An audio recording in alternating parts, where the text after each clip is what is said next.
This is TV Crib. Hello there, my name is Faustina and I'm bringing you the scoop of everything that is hot and trending happening in Nigeria and everywhere around the world. Now, if you're watching me for the first time, please subscribe to our YouTube channel by clicking the subscribe button down below.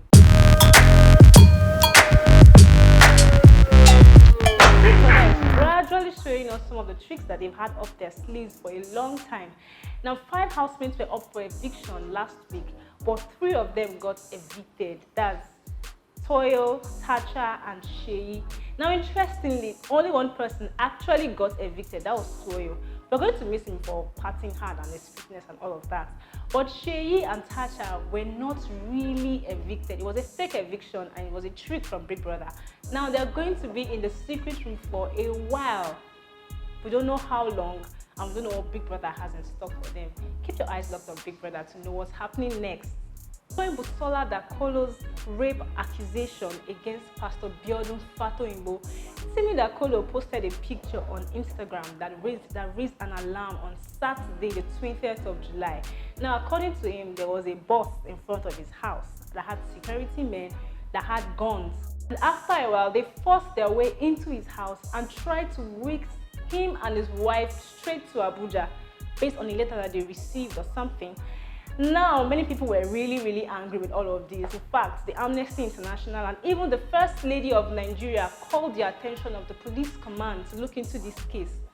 The spokesman of the police command, Mr. Frank Umba, spoke on this issue and he said they were issued a letter of invitation for interrogation, not a warrant of arrest. I repeat, it was a letter of invitation for interrogation and not a warrant of arrest.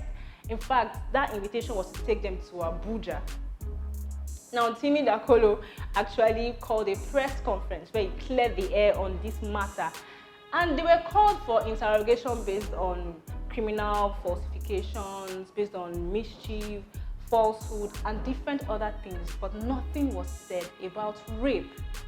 Timi Dakolo made sure he emphasized this.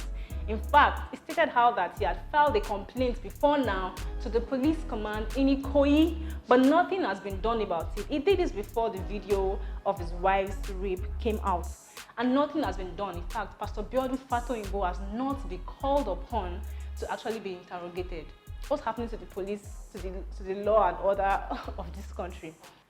Anyways, the police command are not the only ones investigating Pastor Biodun's case. Now, a Punch columnist by the name Abimbola Adelakun has also been investigating this case. And in fact, on Sunday, the 21st of July, she went to church, to Koza actually, to further carry out her investigations, but she was stopped. She was actually detained by the security personnel when they identified her. I repeat, she was detained. She was not arrested, contrary to popular belief. Many people said she was arrested, but she stated by herself when she posted it on Twitter that she was not actually arrested. She was just detained and prevented from entering the church alongside every other person that was a suspect, according to the security men. Now, Bimbola Adelakun, like I said before, is a Punch columnist, and her column is actually behind the Punch newspaper called The Opinion. Now, that column is actually taking a break for a while, not because she was actually detained, but because there was a cartoon that was attached to an article that she posted on Thursday. Now, that article actually was titled, "What Does Mrs. Fatoyinbo Know?" But the cartoon had a character which depicted a man peeing on a Bible. That's outright desecration of the word of God. Now, many people reacted negatively to this, of course, and Punch newspapers came under fire. Now, Abimbola Adelakun didn't take the blame for all of this. 2 Punch editors had to take the blame for this. That's Mr. Martin Anyokola, the daily editor, and Mr. Olabisi Deji Folutile, the Saturday editor. They have both been sacked after Punch actually had to have an emergency meeting to deliberate on the matter. Now, Punch has actually made a public apology to everyone who felt spited by this cartoon, and they are really sorry for desecrating the faith. Now, 50 persons were granted amnesty by the former Oyo State governor just a week before he left office. Now, one of these persons was actually Mrs. Yewande Oyediran. many people are not really happy with this because Mrs. Yewande has actually been granted clemency from a 7-year jail term, which she has spent just 2 years. Some say it's through the influence of her family, some say she has to face the full course of the law for what she did. But right now, the former Attorney General that served under the former governor, Mr. Shehu Abimbola, had to clear the air on why this was done.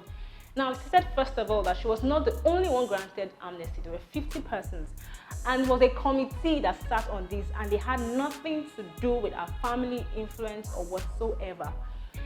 Now, he also stated something very important, that her case was a case of manslaughter, not intentional, deliberate murder. It was a mistake. It happened when she was actually arguing with her husband over a case of infidelity as far back as February 2nd, 2016.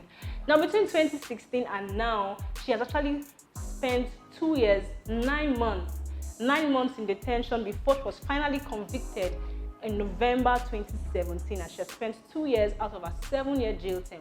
Now, according to Mr. Sheon, this is enough. This is actually like half of her jail term, so it's nothing out of the ordinary. But we are happy for the goodwill that the former governor showed to people. Now, even with the death of Iron Man in Avengers Endgame and the fact that Captain America has grown old still in Avengers Endgame, fans of Marvel Comic Universe, they have more coming for them. Of course, the excitement has to continue as Marvel has actually announced a set of new movies and television series that will be coming up, like Eternals, Thor, Love and Thunder, WandaVision, many more, just to keep us all excited and glued to our TV. Now, that's all I have today for you on Creed Scoop. For more trending stories, please visit our website at tvcreed.com, and don't forget to subscribe to our YouTube channel at TV Creed. And you can keep up with us on social media, on Facebook, on Twitter, and on Instagram. On Facebook and Twitter is at TV Creed HQ, and also on Instagram is at TV Creed. Please don't forget to leave your comments and let me know all you think about what I just said by leaving your comments in the comment box below. Till I come your way next time, my name is Faustina. Mwah.